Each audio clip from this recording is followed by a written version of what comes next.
చెన్నైలోని పన్నీర్ సెల్వం ఇంటి దగ్గర మా స్పెషల్ కరెస్పాండెంట్ బుచ్చన్న ఉన్నారు.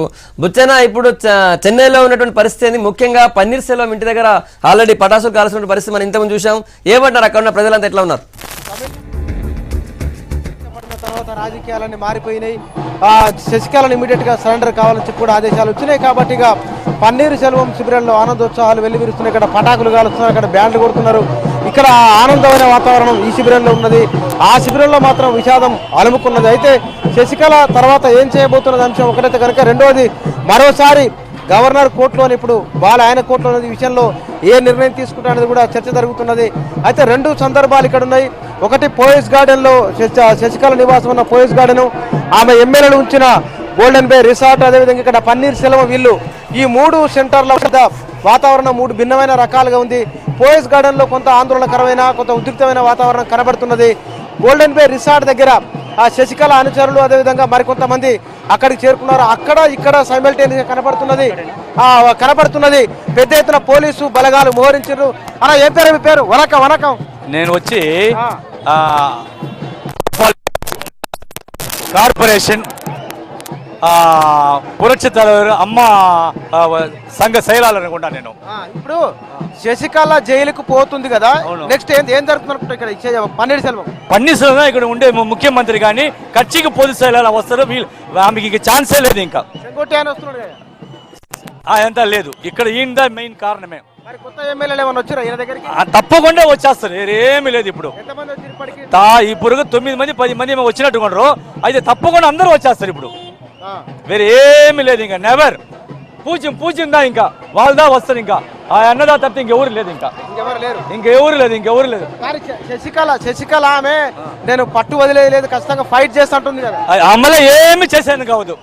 ఆమె వచ్చిన పని అయిపోయింది. పోతే ఆమె వచ్చి ఇంట్లో పని చేసి అయిపోయింది, తీరిపోయింది. ఆమె కథ అయిపోయింది. ఇంకా అంతదా, ఇంకా ఏం లేదు. గతం దా. ఎమ్మెల్యేలు మరి ఆమె దగ్గర ఎందుకున్నారు? ఏమీ లేదు. ఇంకా చూడండి, ఇంకెన్ని రోజులు, ఇంకా 2 గంటల సేపు చూడండి. ఏం జరగదు చూడండి. మీరు ఏం జరుగుతుంది అనుకుంటున్నారు? కంప్లీట్ అయ్యింది. అందరు ఎమ్మెల్యే ఇక్కడికి వచ్చేస్తారు, క్లీన్ గా వచ్చేస్తారు. కప్పులే కంపల్సరీగా. ఇక్కడ జనం అంతా ఆమెకి ఇష్టం లేదు. భగవంతుడు మంచి తీర్పు ఇచ్చిండు ఆమెకి. వేరే ఆమె కూడా నేను కూడా పులచి తల ఇవ్వారంటుంది కదా. అదంతా ఏమీ లేదు. అందరి పరిస్థితులు ఎవరు కాదు. ఎందుకు ఆమెను కూర్చొని పెట్టకుండా పోయింది అమ్మ? ఎందుకు ఆమె దగ్గర చెప్పలేదు ఆమె? ఇదిదా మెయిన్ కారణమే, వేరే ఏం లేదు. ఇంకా అవును, నా పేరు ఫ్రాన్సిస్. Thank you. ఇక్కడ సంగప మనం చూస్తే స్పెషల్ ప్రొటెక్షన్ ఫోర్స్ కూడా ఇక్కడికి పన్నీర్ సెల్వం ఇంటికి వస్తుంది. ఇందాకనే ఐజీ కొద్ది నిమిషాల కింద ఐజీ లోపలికి వెళ్ళిపోయారు, పన్నీర్ సెల్వం దగ్గరికి వెళ్ళిపోయారు. అటు పోయస్ గార్డెన్ మధ్య కూడా అదనపు పోలీసు బలగాలు మోహరిస్తున్నారు. పన్నీర్ సెల్వం ఇంటి వద్ద అయితే కనుక ఇక్కడ ఉన్న జనాల కంటే కూడా పోలీసులే ఎక్కువ కనబడుతున్నారు. అటువైపున పోయస్ గార్డెన్ దగ్గర కూడా వందల సంఖ్యలో పోలీసులు మోహరించారు అక్కడ ఇక్కడ. అయితే పన్నీర్ సెల్వం ఇంటి దగ్గర మాత్రం కొంత మిగతా రెండింటి కంటే కూడా కొంత భిన్నమైన వాతావరణమే ఉంది. భారీ సంఖ్యలో ఇక్కడికి పన్నీర్ సెల్వం అభిమానులు, ఏఐడిఎంకే కార్యకర్తలు ఇక్కడికి వస్తున్నారు. కేవలం 1 గంటన్నర 2 గంటల వ్యవధిలోనే రాజకీయం చాలా మారిపోయింది. మరికొద్ది గంటల్లో ఇంకా మారబోతున్నది. ఒక 11 మంది ఎమ్మెల్యేలు గోల్డెన్ బే రిసార్ట్ నుంచి పన్నీర్ సెల్వం దగ్గరికి వస్తారనే ఊహాగానాలు చాలా పెద్ద ఎత్తున జరుగుతున్నాయి. అయితే తమిళనాడు రాజకీయాల్లో ఇంత ఉత్కంఠభరితమైన వాతావరణం ఎప్పుడు లేదు. ఆ చెన్నై నగరంలో ప్రధాన కూడళ్ల వద్ద కూడా పోలీసు బలగాలు మోహరించారు. అటు పోయస్ గార్డెన్, ఇటు పన్నీర్ సెల్వం నివాసానికి 4 కిలోమీటర్ల దూరంలో పోలీసు ఆంక్షలు విధించారు. ఎవరు కూడా రానివ్వడం లేదు. అయితే ఇవాళ మధ్యాహ్నానికో సాయంత్రానికల్లా శశికళ విషయంలో మాత్రం కీలకమైన మార్పు జరిగే అవకాశం ఉంది. ఆ మార్పు ప్రధానంగా తాను కాకుండా మరొక సెంగోటి అనా లేకపోతే కనుక పళనిస్వామి ఎవరినో ఒకరిని ఆమె ముఖ్యమంత్రి అభ్యర్థిగా ప్రతిపాదిస్తున్నారని, గవర్నర్ దగ్గరికి వెళ్తున్నారని కూడా ఒక చర్చ జరుగుతున్నది. అయితే వాస్తవానికి వాళ్ళ సుప్రీంకోర్టు తీర్పు ఇట్లా వచ్చింది. కానీ ఒకవేళ సుప్రీంకోర్టు తీర్పు తనకు అనుకూలంగా వస్తే కనుక భారీ ఎత్తున గోల్డెన్ బే రిసార్ట్ నుంచి ఆమె పోయస్ గార్డెన్కు భారీ ర్యాలీ తీయాలని శశికళ అనుకున్నది. అయితే పన్నీర్ సెల్వం శిబిరం ఇప్పుడు ఇక్కడ ఒక ర్యాలీ తీసే అవకాశం కనబడుతుంది. ఇక్కడ వాతావరణం చూస్తే కనుక భారీ సంఖ్యలో జనాలు వస్తున్నారు. అయితే ఇక్కడ మనం గమనించవలసిన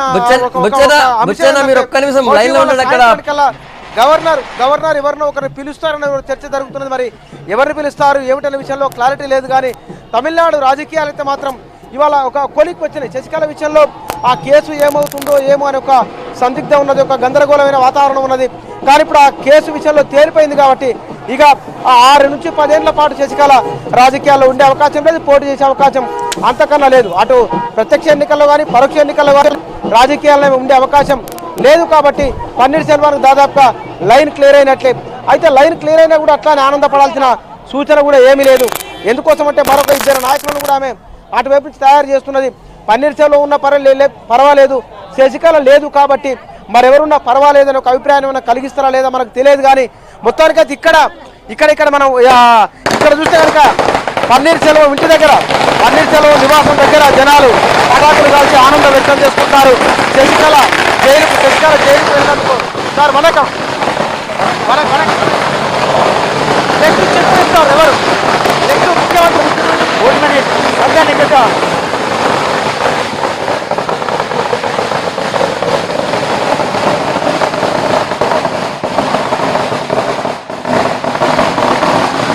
పటాకులు కాల్చి ఇక్కడ మాట్లాడుతున్న సంగప్ప ఇద్దరు ముగ్గురు ఉన్నారు. వీళ్ళతో మాట్లాడు సార్ వనకం சொல்லுங்க. அதை பத்தி எனக்கு தெரியல. But justice lives in India, that I can assure. న్యాయం బతుకుంది అనుకుంటున్నారా? న్యాయం బతుకుంది అంటున్నారా? నెక్స్ట్ அதான் எனக்கு ஜஸ்டிஸ் இந்தியாவில் இருக்கு, அவ்வளோதான் ஐ கேன் சே. அவ்வளோதான், வேற என்ன சொல்ல முடியும்? I am not a politician or I mean expert. So justice is very much alive in India. Teacher oh, I am a bank employee. Bank employee. Which bank? Some bank. Jagadish. Jagadish, ఈ దేశంలో న్యాయం బతికి ఉంది అనేది వీరు చెప్తున్నమాట. న్యాయం జరుగుతుందని కూడా ఇందాక కొంతమంది ఏఐడిఎంకేకి సంబంధించిన నాయకులు ఇక్కడ పన్నీర్ సెల్వం మద్దతుదారులు చెప్పింది కూడా అదే. ఇక్కడ ఇంకా ఇప్పటికి ఒక 10 నిమిషాల కింద ఉన్న వాతావరణానికి ఇప్పటికే చాలా మారిపోయింది. భారీ సంఖ్యలో ఇక్కడికి సాధారణ ప్రజలు ఇక్కడికి చేరుకుంటున్నారు. ఇంతకుముందు ఆప్షన్లు 2 ఉండేవి, ఒకటి జయలలిత లేకపోతే కనుక కరుణానిధి ఉండేది. కానీ వాళ్ళ సీన్లోకి శశికళ వచ్చిన తర్వాత ఈ శిబిరం 2గా విడిపోయింది. ఇవాళ పన్నీర్ సెల్వం శశికళ అనుకున్నప్పుడు పన్నీర్ సెల్వానికి సాధారణంగా మద్దతు ఎక్కువ కనబడుతున్నది. సగటు మనుషులు, సాధారణ జనాలు எங்கள் ஐயா தான் எல்லாமே, எங்கள் ஐயா தான் எல்லாமே. நீங்கள் வந்து இன்னைக்கு பேசுறீங்க. ఇక్కడ ఈ పన్నీర్ సెల్వం ఇంటి దగ్గర ఉన్న వాతావరణం ఇది. సంగప్ప ఇది వాతావరణం ఇక్కడ ఉన్నది. అయితే ఇవాళ సాయంత్రానికో గవర్నర్ ఏమన్నా పిలిస్తే కనుక గవర్నర్ ఏమన్నా పిలుస్తాడా లేదా ఏం జరుగుతుంది మనం చూడాలి. అయితే ఇప్పటికున్న వాతావరణం అయితే ఇది. పన్నీర్ సెల్వం ఇంటి దగ్గర కోలాహలం నెలకొన్నది. ఇక్కడ ఉన్న వాళ్ళు పటాకులు కాల్చి ఆనందం వ్యక్తం చేస్తున్నారు. అయితే ఇవాళ మధ్యాహ్నం కల్లా చాలా సమీకరణలు మారవచ్చు అనేది. ఎందుకంటే శశికళ జైలుకు పోయిన తర్వాత ఆ శిబిరాన్ని చూసేవారు ఎవరు, గట్టి మోరల్ సపోర్ట్ ఇచ్చేవాళ్ళు ఎవరు అనేది కూడా ఒక పెద్ద ప్రశ్న ఉంది. కాబట్టి ఆ ప్రశ్నకు సమాధానం మధ్యాహ్నం కల్లా వచ్చే అవకాశం ఉంది. అయితే గోల్డెన్ బే రిసార్ట్ నుంచి ఒక 11 మంది ఎమ్మెల్యేలు ఇక్కడికి వస్తారనే ఒక ప్రచారం కూడా బలంగా జరుగుతుంది. అయితే ఎవరు వస్తారు ఏమిటనే విషయంలో మనకు క్లారిటీ లేదు. కానీ అయితే దీనికి మొత్తంగా చూస్తే ఇవాళ సుప్రీంకోర్టు తీర్పు తర్వాత తమిళనాడు రాజకీయ పరిణామాలు మారిపోయినాయి. మళ్ళొకసారి బాల్ గవర్నర్ కోర్టుకే వచ్చింది. బహుశా దీని పూర్వరంగంలో శశికళ ఎప్పుడైతే తాను ముఖ్యమంత్రిగా అభ్యర్థిగా చాలా బలంగా ముందుకు వస్తున్నారో దాని పూర్వరంగంలోనే జరిగిన పరిణామాలు ఉన్నాయి, దాని వెనుక జరిగిన పరిణామాలు కూడా చాలా ఉన్నాయి. ఈ పరిణామాలన్నీ కూడా శశికళ ఎంత బలంగా తాను ముఖ్యమంత్రి కావడాన్ని ఎవరు అడ్డుకోలేరని ఎంత ధీమాగా చెప్పారో, కానీ సుప్రీంకోర్టు ఇచ్చిన ఉన్నత న్యాయస్థానం ఇచ్చిన తీర్పుతోని ఆమె రాజకీయ భవిష్యత్తు దాదాపుగా ప్రశ్నార్థకమైపోయినట్టు రాజకీయ భవిష్యత్తు లేదు అని అనుకోవచ్చు. ఇప్పటివరకు చూస్తే కనుక ఇవాళ మరి సాయంత్రానికో మధ్యాహ్నానికో పరిణామాలు ఎట్లా ఉంటాయి? సెంగోటి అని తెర మీదకి వస్తాడా? బుచ్చన్న మీరు మరిన్ని వివరాలు సేకరించండి. ముఖ్యంగా నెక్స్ట్ వాళ్ళ క్యాంపు నుంచి ఎవరిని పెడుతున్నారు? మీరు సెంగోటి అని అంటున్నారు, ఇంకొకరు 2 పేర్లు చెప్తున్నారు. సో ఏం జరుగుతుంది? మీరు వివరాలు సేకరిస్తున్నారని మళ్ళీ మీ దగ్గరికి వస్తాను.